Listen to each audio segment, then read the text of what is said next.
देख रहे हैं आगरा 24 न्यूज।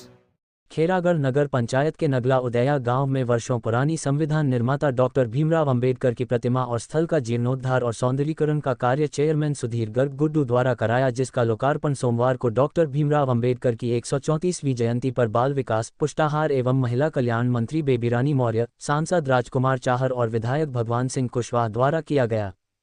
चेयरमैन सुधीर गर्ग गुड्डू ने अपने नगर निकाय चुनाव प्रचार के दौरान नगला उदया गांव में डॉक्टर भीमराव अंबेडकर की प्रतिमा और स्थल के जीर्णोद्धार और सौंदर्यीकरण का वायदा किया था।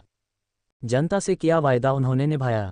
कार्यक्रम के दौरान कैबिनेट मंत्री बेबी रानी मौर्य ने अपने संबोधन में कहा कि डॉक्टर भीमराव रामजी अंबेडकर किसी एक समाज के नेता नहीं बल्कि सर्व समाज के नेता हैं। उन्होंने दलितों, गरीबों, कुचले व्यक्तियों के उत्थान के लिए कार्य किया है। भाजपा की सरकार दलितों के उत्थान के लिए कार्य कर रही है और भाजपा ने बाबा साहब को हमेशा सम्मान दिया है। भाजपा दलितों के बारे में सोचती है, तभी आज भारत की राष्ट्रपति एक आदिवासी दलित महिला है और मुझ जैसी सामान्य कार्यकर्ता को मंत्री बनाया। ये सिर्फ भाजपा ही कर सकती है और कोई अन्य दल नहीं। बाबा साहब के विचार एवं कार्य आज भी बेहद प्रासंगिक हैं। दुर्भाग्य से विपक्षी पार्टियां संविधान बदलने का जो राग अलाप रही हैं, वह सिर्फ राजनीतिक हथकंडा है। संविधान अमर है, इसको कोई नहीं बदल सकता। प्रधानमंत्री नरेंद्र मोदी के नेतृत्व में ही पंचतीर्थों का सर्वांगीण विकास संभव हुआ है। संविधान में बदलाव भाजपा नहीं अन्य दलों की सरकारें करती आई हैं। हिंदुओं को जाति में बांटकर समाज को तोड़ने का कार्य किया जाता है, लेकिन हम सब एक हैं। हम सभी को बाबा साहब के आदर्शों पर चलना चाहिए। सांसद राजकुमार चाहर ने कहा कि बाबा साहब के बनाए संविधान से आज देश चल रहा है। उन्होंने दलितों, पिछड़ों के उत्थान के कार्य किए। उनकी जयंती पर नमन। कार्यक्रम में एसडीएम ऋषि राव, तहसीलदार सत्येंद्र कुमार, संघ के वरिष्ठ कार्यकर्ता पुरुषोत्तम सिकरवार, पूर्व ब्लॉक प्रमुख सुग्रीव सिंह चौहान, ओबीसी मोर्चा क्षेत्रीय कोषाध्यक्ष धर्मेंद्र वर्मा, जिला उपाध्यक्ष मेघराज सोलंकी, जिला मंत्री देवेंद्र वर्मा, महिला मोर्चा जिला उपाध्यक्ष कृष्णा गर्ग, रेलवे सदस्य महेश गर्ग, मंडल अध्यक्ष कपिल जिंदल, मंडल मीडिया प्रभारी सुमित गर्ग, महिला मोर्चा मंडल अध्यक्ष ममता गर्ग, ईओ मोहम्मद रजा, क्षेत्र के प्रधान और पूर्व प्रधान, समस्त सभासद सहित अन्य लोग उपस्थित रहे।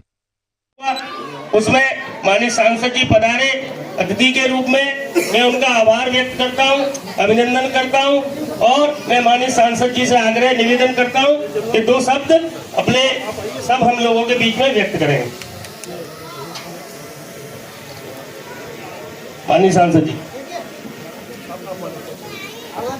ये हमारे उप जिलाधिकारी हैं एसडीएम महोदय बालापन करते हैं भवन साहब।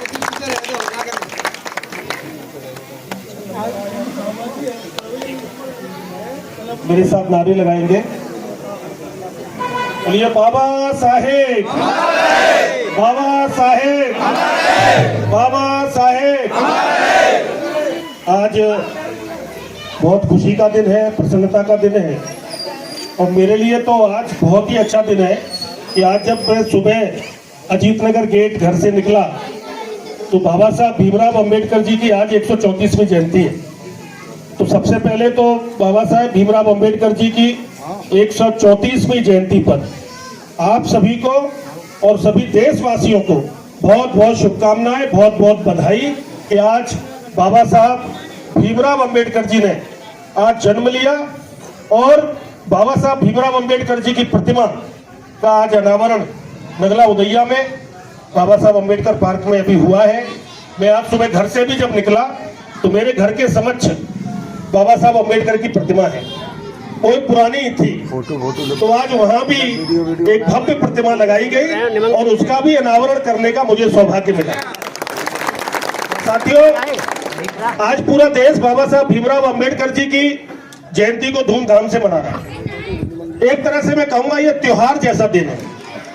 मैं तो यहाँ तक कहूंगा कि खुशियों के लिए जैसे दीपावली आती है, होली आती है, ईद आती है, हमारे गुरु नानक जी का प्रकाश उत्सव आता है, उसी प्रकार से बाबा साहब भीमराव अंबेडकर जी की जयंती आती है और सब लोग बड़े उल्लास से हम लोग मनाते हैं, क्योंकि बाबा साहब भीमराव अंबेडकर हमारे देश के एक महापुरुष। मैं तो यहां तक कहूंगा कि बाबा साहब भीमराव अंबेडकर जी एक देवता के रूप में आए और देवता वो होता है जो देने वाला होता है। मेरे देश के लोगों को उनके हक के लिए, गरीब, शोषित, वंचित, पीड़ित, उनके हक और अधिकार के लिए अगर किसी ने मान सम्मान के लिए उनकी लड़ाई लड़ी, जीवन में उनको हक और अधिकार दिलाने का काम किया, जो लोग पिछड़ गए थे, जो लोग वंचित रह गए थे, जो लोग शोषित थे, वो कहीं न कहीं व्यवस्थाओं के कारण पीड़ित थे, जो दलित समाज कहलाता है, उनको हक और न्याय देने का अगर किसी ने काम किया तो हमारे संविधान रचयिता बाबा साहब डॉक्टर भीमराव अंबेडकर जी ने। साथियों, आज के दिन हम लोगों को एक संकल्प जरूर लेना चाहिए। एक संकल्प हमको जरूर लेना चाहिए कि जो रास्ता बाबा साहब ने बताया है, बाबा साहब अंबेडकर जी ने एक रास्ता बताया था, कैसे कैसे यात्राएं सहन करते हुए उन्होंने अपने जीवन को आगे ले गए, कैसे शिक्षा प्राप्त की, लंदन तक पढ़े, वकालत की, और एक समय ऐसा आया जब उन्होंने देश का संविधान, आज देश किससे चलता है? आज देश किससे चलता है? तो बाबा साहब भीमराव अंबेडकर जी के बताए हुए रास्ते पर चलने का काम अगर हो सकता है तो संविधान के बताए हुए रास्ते पर चलने से ही हो सकता है। तो ऐसे हमारे भारत रत्न डॉक्टर भीमराव अंबेडकर जी। साथियों में लेकिन दो तीन चीजें बड़ी कष्ट की भी रही है, मैं उनको उल्लेख करना चाहता हूं। जब बाबा साहब भीमराव अंबेडकर जी का देहांत हुआ 1956 में 6 दिसंबर को, तो 1955 से वो बीमार हो गए थे। उनका देहांत हुआ जो परिनिर्वाण दिवस हम बोलते हैं दिल्ली में। लेकिन दिल्ली में बैठी हुई इस समय की केंद्र की सरकार, मैं कह सकता हूं, मैं भी बाबा साहब भीमराव अंबेडकर जी के बताए हुए रास्ते पर चलने की पूरी कोशिश करता हूं। आज तक हमें दुख है कि बाबा साहब भीमराव अंबेडकर जी के लिए इतनी भी जगह आपके पार्क की बराबर है, इतनी भी जगह उनकी समाधि के लिए कांग्रेस पार्टी ने दिल्ली के अंदर नहीं दी थी। अगर दी होती तो आज बहुत बड़ा स्मारक बाबा साहब भीमराव अंबेडकर जी का। महात्मा गांधी जी की बहुत बड़ा एरिया है वो, इंदिरा गांधी जी के लिए बहुत बड़ा एरिया है, जवाहरलाल नेहरू के लिए है, राजीव गांधी के लिए है, सबके लिए है। लेकिन तत्कालीन कांग्रेस की केंद्र सरकार ने बाबा साहब भीमराव अंबेडकर जी को जरा भी स्थान नहीं दिया। बाबा साहब भीमराव अंबेडकर जी का अंतिम संस्कार मुंबई में हुआ था, गिरगांव चौपाटी पे। और गिरगांव चौपाटी पर कैसे जाए बाबा साहब? उस समय की सरकार ने बाबा साहब के लिए हवाई जहाज का इंतजाम नहीं किया था, जिससे बाबा साहब के पार्थिव शरीर को मुंबई तक ले जा सके। आज वो लोगों के मन में भ्रम पैदा करने का काम करते हैं। वो कांग्रेस पार्टी के शासनकाल में मैंने भी देखा है वो समय, आज से 30 साल पहले अगर मैं लौट के जाता हूं, 40 साल पहले लौट के जाता हूं, किस प्रकार की दयनीय स्थिति मेरी दलित समाज के लोगों की गांव के अंदर, बस्तियों के अंदर होती थी। उनको मान अपमान की क्या स्थिति रहती थी, मैं उस पर लंबाई में नहीं जाना चाहता। आप भी जानते हो, मैं भी जानता हूं।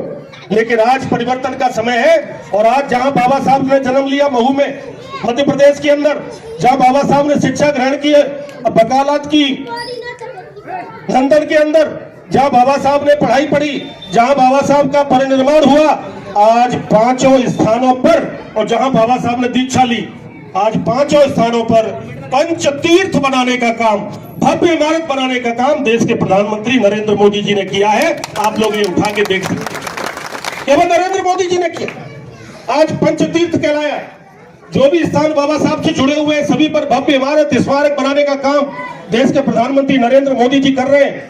बड़ा दुख होता है, चुनाव से पहले एक भ्रम पैदा करने की कोशिश की कि संविधान बदल देंगे, आरक्षण खत्म कर देंगे। ये एक अफवाह थी। मैं आपको विश्वास के साथ कह सकता हूं, भारतीय जनता पार्टी की सरकार चाहे आज रहे, कल रहे, हमेशा हमेशा रहे, मोदी जी प्रधानमंत्री रहे, कोई और रहे, संविधान को न कोई बदल सकता है, न आरक्षण को कोई खत्म कर सकता है। ये विश्वास के साथ आपसे कहता हूं। आपको भ्रम और बहकावे में आने की जरूरत नहीं है। संविधान को अगर खतरा किसी से है तो वो आज भी कांग्रेस पार्टी से है। 1975 में आपको याद होगा, जब इंदिरा गांधी का हाई कोर्ट से आदेश आ गया था, तो इंदिरा गांधी जी ने इमरजेंसी लगाई थी। क्या था? बाबा साहब ने तो नहीं कहा कि इमरजेंसी लगाओ। कर्नाटक के अंदर आपने देखा होगा, अभी पिछले दिनों की बात है, कर्नाटक के अंदर 4% आरक्षण मुसलमानों को देने का काम किया ठेकेदारी के लिए। बाबा साहब ने कहा था धार्मिक आधार पर कभी आरक्षण नहीं दिया जाएगा, अभी दिया कर्नाटक के अंदर। तो साथियों, मैं यही आपसे कहना चाहता हूं कि बाबा साहब ने जो 3 बातें आपको बताई हैं, शिक्षित बनो, संगठित रहो, संघर्ष करो, यही रास्ता है। हमारे आपके पास जमीनें नहीं है, जायदादें नहीं है, खेत नहीं है, खलियान नहीं है, यही एक मजदूरी और श्रमिक का काम हम लोग करने वाले। तो हमारे पास एक ही रास्ता बचता है, हम अपने बच्चों को शिक्षित करें। मैं बड़े दुख के साथ कहता हूं, मेरी बात को अन्यथा मत लेना, हम परिश्रम बहुत करते हैं, लेकिन परिश्रम करते करते पूरे दिन की कमाई शाम में आते आते एक जगह पे खत्म हो जाती है। बहुत बढ़िया। मेरी घर की महिलाएं भी दुखी होती हैं, वो भी परेशान होती हैं।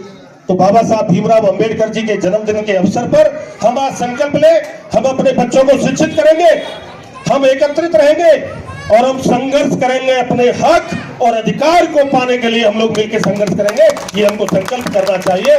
मैं इतना जरूर आपसे कहना चाहता हूं, आपके सांसद होने के नाते आप सब लोगों ने मिलकर मुझे लोकसभा में भेजने का काम किया है। आप जहां भी आपको लगता है कि यहाँ राजकुमार चाहर की जरूरत है, भारतीय जनता पार्टी की जरूरत है, हम और मेरी पार्टी भारतीय जनता पार्टी हर पल हर समय आपके किसी भी काम के लिए हम लोग तैयार हैं। आप बताते रहिए, हम काम करते रहेंगे। मैं एक बात और कहना चाहता हूं कि आने वाले समय में मैं चेयरमैन साहब को भी बधाई दूंगा कि उन्होंने किस प्रकार का, देखिए, एक पोखर की आज दृष्टि बदल दी पूरी। नगर में बहुत अच्छा काम करने का काम कर रहे हैं। आने वाले समय में चेयरमैन साहब एक काम और करिए, मेरे जो श्रमिक है उनके बच्चों की पढ़ाई लिखाई, उनकी व्यवस्था, उनकी क्या क्या समस्याएं, उनके लिए और सारे विभागों का मैं जिलाधिकारी आगरा को बुलाता हूं, सारे विभागों को बुलाऊंगा, सारे विभागों के अधिकारियों को बुलाऊंगा। एक तरफ हमारी जनता बैठी होगी और एक तरफ अधिकारी बैठे होंगे और सारी समस्याओं का समाधान आपका वही मौके पर बैठ के कराएंगे। आने वाले समय में ये कैंप लगाएंगे। हमारे उपजिलाधिकारी महोदय यहाँ पे आए हुए हैं, बाबा साहब भी नए उपजिलाधिकारी आए हैं, एसडीएम साहब। मैं आपसे भी कहूंगा कि हमारी जो दलित बस्तियां हैं, जो पिछड़ गए, जो पिछड़े हैं, उनके लिए वरीयता के आधार पर आप उनकी समस्याओं को देखिए, उनकी कठिनाइयां क्या है, उनकी समस्या क्या है, उन समस्याओं को नोट करिए, विशेष कैंप लगाइए और उनको समाधान कराने का काम करिए। इन्हीं शब्दों के साथ आपने मुझे यहाँ आमंत्रित किया, बोलने का अवसर दिया और मुझे बाबा साहब भीमराव अंबेडकर जी की प्रतिमा का अनावरण करने का मुझे सौभाग्य मिला। मैं अपने को बहुत सौभाग्यशाली समझता हूँ। इन्हीं शब्दों के साथ आपको पुनः बाबा साहब भीमराव अंबेडकर जी की जयंती की बहुत बहुत बधाई, बहुत बहुत शुभकामनाएं। धन्यवाद। बाबा साहब हमारे, बाबा साहब हमारे।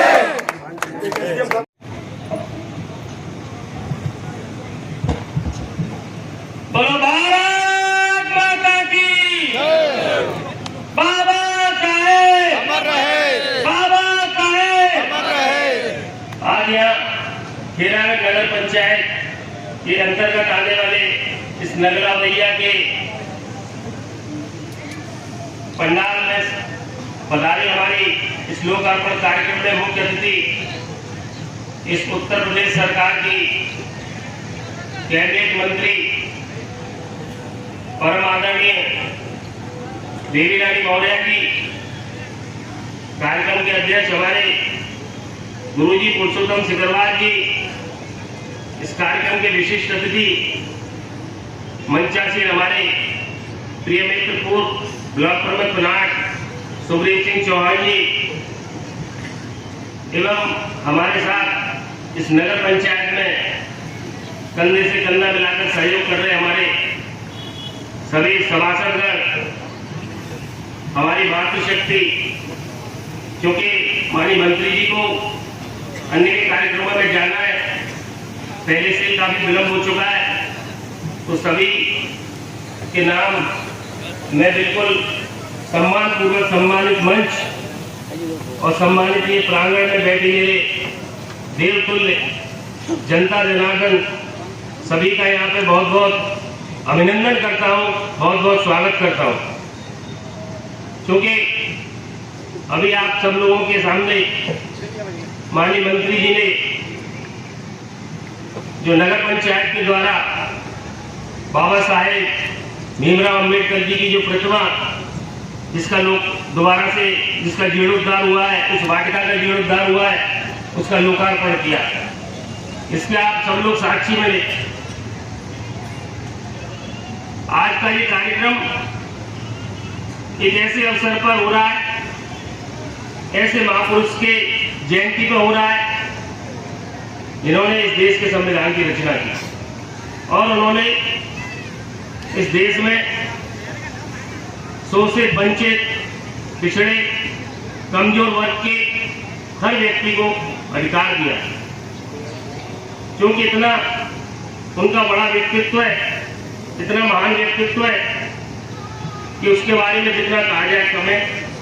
मैं तो इस अवसर पर इतना ही कहूँगा कि हम लोग उनके बनाए आदर्श पर चले, उनके बताए रास्ते पर चले। नगर पंचायत खेरागढ़ जब से हम लोगों ने जिम्मेवारी संभाली हमारे नगर पंचायत के साथियों ने, सभासद बंधुओं ने जिम्मेवारी संभाली, जब से लगातार निरंतर हम लोग तमाम विकास कार्यों में जुटे हुए हैं। इसी नगला उदैया गांव में एक बहुत पुरानी पोखर तालाब हुआ करता था, जिसमें बहुत गंदगी रहती थी, सैकड़ों वर्ष पुराना। उसको बहुत ही हमारे सभी कर्मियों ने, सभी निर्माणकारियों ने बहुत ही कठिन परिश्रम करके और उसको ठीक कराने का काम किया। चाहे पानी की व्यवस्था हो, पेयजल की, जगह जगह ट्यूबवेल लगवाने का काम किया, चाहे पानी के भंडारण की व्यवस्था की बात हो, जगह जगह ओवरहेड टैंक बनवाने का काम किया, CWR टैंक बनवाने का काम किया, जिन गलियों में पाइपलाइन नहीं हुआ पाइपलाइन बिछाने का काम किया। पेयजल के क्षेत्र में हम लोग तेरागढ़ की जो मूल समस्या थी पानी की, जो घर घर टैंकरों पर निर्भर थी, उसको आज हम लोग पूर्ण रूप से बिल्कुल सफल हो गए इसको खत्म करने में। तो इसके लिए सभी का बहुत बहुत मेरे सभासद बंधुओं का भी आभार है। एवं चाहे प्रकाश की व्यवस्था हो, स्वच्छता की व्यवस्था हो, जगह जगह घर घर हमारा ऑटो कूड़ा उतारने जा रहा है। माननीय मंत्री जी, इस क्षेत्र की जनता का, यहाँ की सभी मातृशक्तियों का इस सारे नेक कार्य में बहुत ही सहयोग मिल रहा है। इसके लिए यहाँ की सभी देवकुल जनता का पुनः मैं बहुत बहुत आभार व्यक्त करता हूँ, बहुत बहुत अभिनंदन करता हूँ। और इस मंच के माध्यम से आपके समक्ष मैं सबको विश्वास दिलाता हूँ, इसी नेक नियत के साथ, इसी निष्ठा के साथ, इसी समर्पण के साथ आप सब लोगों के बीच में लगातार नगर पंचायत ऐसी सेवा करती रहेगी। और हर बार बाबा साहब की जयंती पे माननीय मंत्री जी आप यहाँ पधारेंगी, आप यहाँ आएंगी, इस बात का हमको आशीर्वाद देंगी। आपके आने से हमको ऊर्जा मिल रही है, आपके आने से हमको प्रेरणा मिल रही है। तो इसके लिए आपका भी मैं बहुत बहुत आभार व्यक्त करता हूँ, बहुत बहुत आपको धन्यवाद व्यक्त करता हूँ। यहाँ आए हुए सभी बंधुओं का बहुत बहुत आभार व्यक्त करता हूँ, बहुत बहुत धन्यवाद। उनके परिवार के लोग बैठे हैं, कुछ हमारी मम्मी भाभी हैं, उनकी बहुएं जो भाभी लगती होंगी वो भी बैठी हैं, तो बता रही हम ही हैं उनके परिवार के। मैं चलो अच्छी बात है। आज इस कार्यक्रम में आपके बहुत ही कर्मठ और जुझारू चेयरमैन सुधीर गर्ग जी, कृष्णा गर्ग उनकी पत्नी जी जो भाजपा के उपाध्यक्ष भी हैं, सुधीर चौहान जी पूर्व प्रमुख हैं,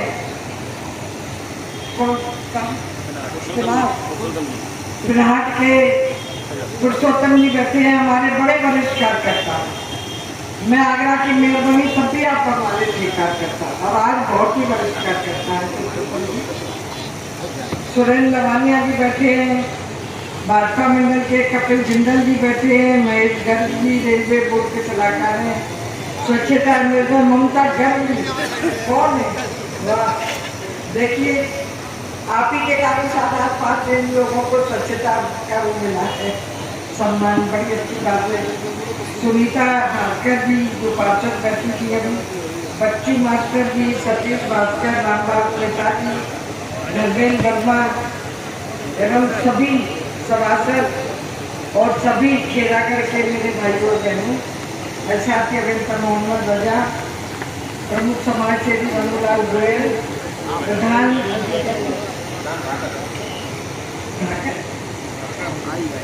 प्रधान ढाकर के वीरेंद्र मुगल जी, मैं आप सभी का अभिनंदन और नमस्कार करती हूँ भाइयों और बहनों।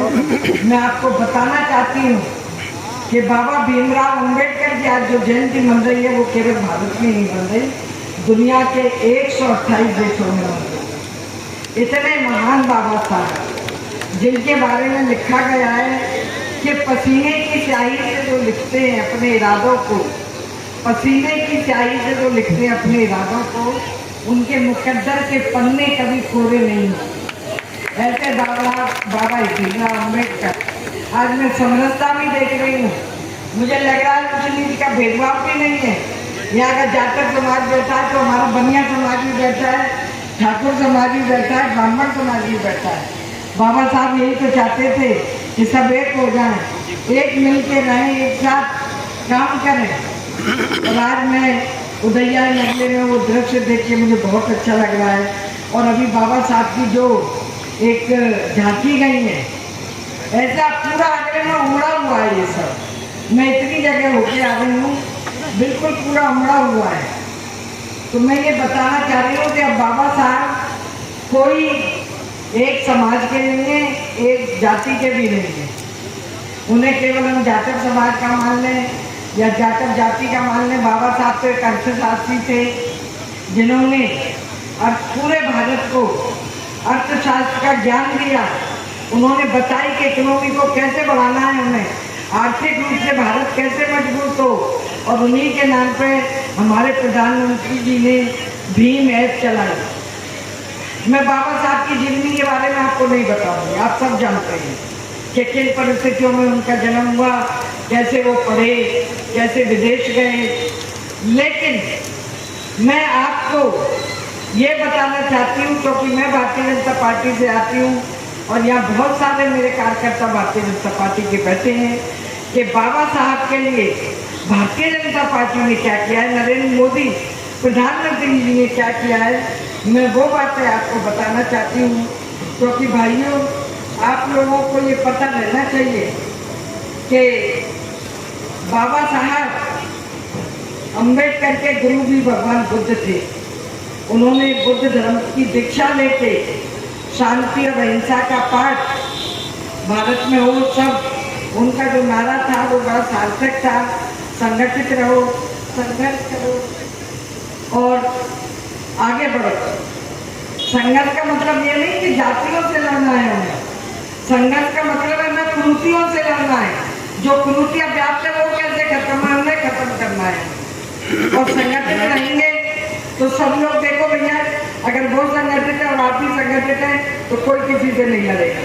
वो जानते हैं कि इनमें भी गम है, इसलिए संगठित ही रहना चाहिए, सही बात है। लेकिन मैं बाबा साहब के विचार भी बताना चाहती हूँ।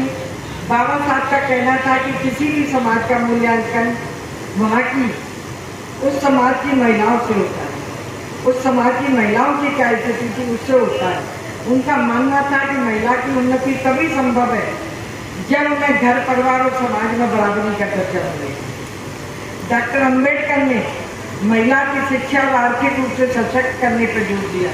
तो मैं आपको ये बताना चाहती हूँ कि अब जो कार्य हो रहे हैं, बाबा भीमराव अम्बेडकर जो संविधान लिख के गए हैं, जो पूरी दुनिया से अच्छी अच्छी बातें थी वो उन्होंने संविधान में लिखी, और उसी संविधान को आज हमारे प्रधानमंत्री नरेंद्र मोदी मानकर गरीबों के लिए, दलितों के लिए, किसानों के लिए, वंचितों के लिए, महिलाओं के लिए और बच्चों के लिए जो कार्य कर रहे हैं, उसकी थोड़ी सी आपको जानकारी देना चाहते हैं।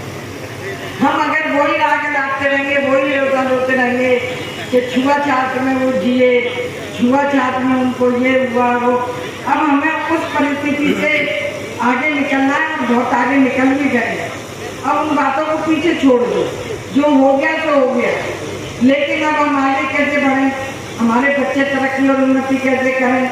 आज मैंने उसे यही नजरिए का आपको अभी थोड़ा सा बताया कि किस तरह हम इतनी मिट्टी में, देश में, इस गांव में जाते थे, आज कितना विकसित हो गया भैया का गांव, कितना आगे निकल गया है। यहाँ मुझे कुछ उद्योग की फैक्ट्री भी दिखी करता या कुछ कारोबार भी लग गए हैं, तो इतने काम हो गए हैं।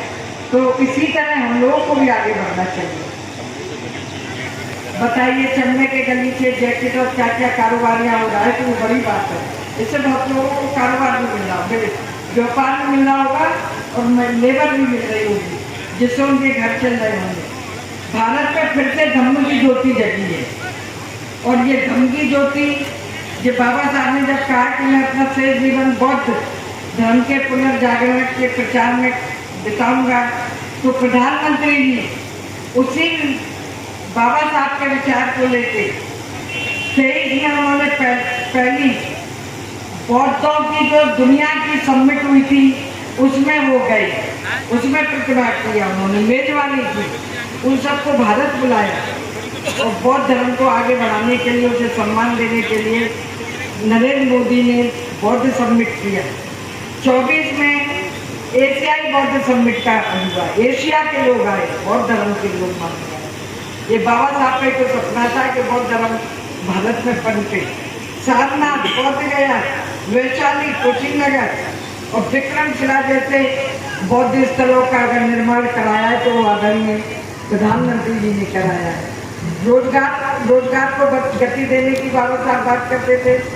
प्रधानमंत्री जी ने ईज ऑफ डूइंग बिजनेस में भारत की रैंकिंग जो कभी 142 पे थी उसको घटा के 63 पर ले आए। इतना व्यापार भारत में अब होने लगा है। बिजनेस समिट हो गई है, लखनऊ में हुई, इतने MOU साइन हुए हैं। इससे कितने लोगों को, गरीब लोगों को उसमें काम कर मिलेगा। ये बाबा साहब का सपना है जिसे प्रधानमंत्री जी पूरा कर रहे हैं। इसी के साथ साथ शिक्षा के जरिए अपने सपनों को साकार करने का जो बाबा साहब ने सलाह दिया था, उसी को आज प्रधानमंत्री जी 34 वर्षों के बाद नई शिक्षा नीति 2020 में लागू की है।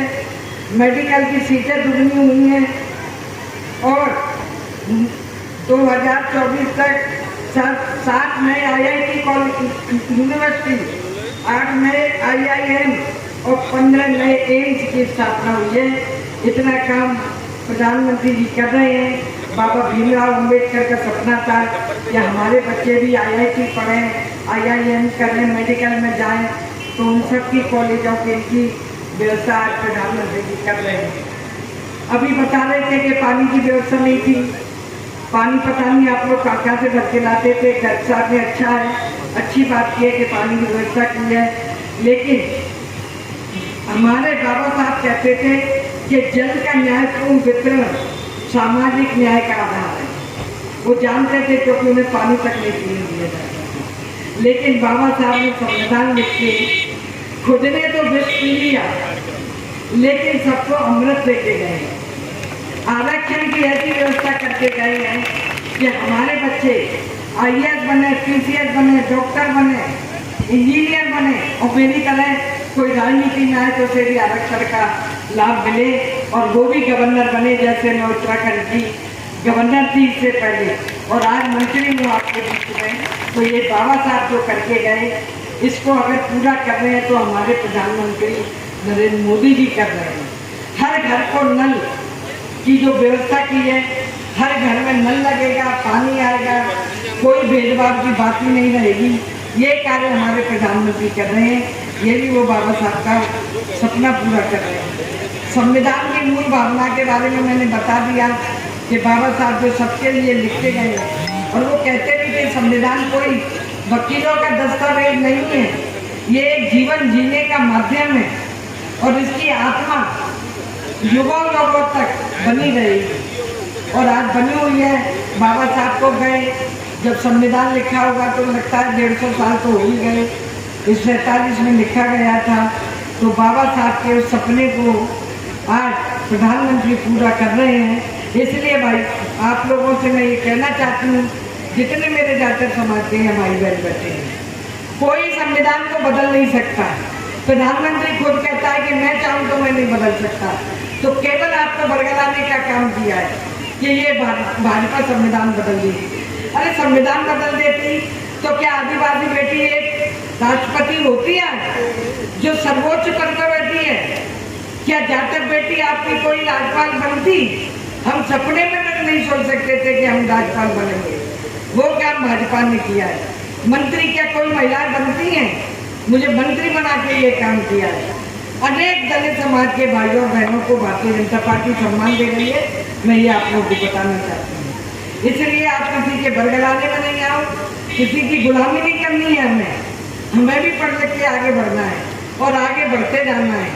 कोई हमसे जबरदस्ती अब काम नहीं करवा सकता, कोई हमारा वो अपमान नहीं कर सकता। अब हमें केवल आगे का रास्ता अपना देखना है। जो बाबा साहब सूरज दिखा के गए हैं संविधान के रूप में, उसी के अनुसार हमें चलना है। इसलिए अपनी गुलामी को भी हमें स्वयं समाप्त करना होगा। ये बाबा साहब कहते थे। वो कहते थे किसी समुदाय की प्रगति उस समुदाय की महिलाओं की प्रगति के आधार पर है। इसलिए मैं कहना चाहती हूँ कि अपनी बहन बेटियाँ जो पढ़ना चाहती हैं उन्हें पढ़ने दीजिए, उनको रोकिए मत, उन्हें आगे बढ़ाइए। क्या पता उनमें कौन सी प्रतिभा छुपी हुई है। वो IAS बन सकती है, वो डॉक्टर बन सकती है। और भाइयों मैं आपको बताना चाहती हूँ, जब कोई बेटी पढ़ जाएगी तो वो 2 करोड़ का नाम ऊपर करेगी, माता पिता का भी करेगी और ससुराल में सास ससुर का भी करेगी। इसलिए बेटियों को कम मत दो, प्रधानमंत्री भी यही कहते हैं। इसलिए उन्होंने बेटी पढ़ाओ बेटी बचाओ का फार्मूला दिया कि हमारी बेटियां बचे भी और पढ़े भी और अपने माता पिता का नाम रोशन करें, ससुराल जाए तो सास ससुर का नाम रोशन करें। हमारी बहनें जो बैठी हैं वो स्वयं सहायता समूह से आत्मनिर्भर हों, ऐसा बाबा साहब चाहते थे। और स्वयं सहायता समूह आज हमारी उत्तर प्रदेश की सरकार बना के महिलाओं को काम दे रही है, रोजगार दे रही है। आप लोगों की पढ़ाई का तभी मतलब है जितनी भी सरकार की योजना है उनका हमें लाभ लेना चाहिए। भाइयों, 2-3 बातें बस मुझे और कहनी है। बाबा साहब को जो महामानव थे, जिन्हें ईश्वर ने केवल जो दलित पिछड़े कुचले समाज थे उनका भला नहीं हो पा रहा था, उनके साथ छुआछूत हो रही थी, तो ईश्वर ने उन्हें एक देवदूत के रूप में इस पृथ्वी पे भेजा और इस पृथ्वी पर आके, इस भारत भूमि पर आके उन्होंने उन्हीं के उद्धार के लिए काम किया। संविधान लिखा, ये बात हमें याद रखनी चाहिए।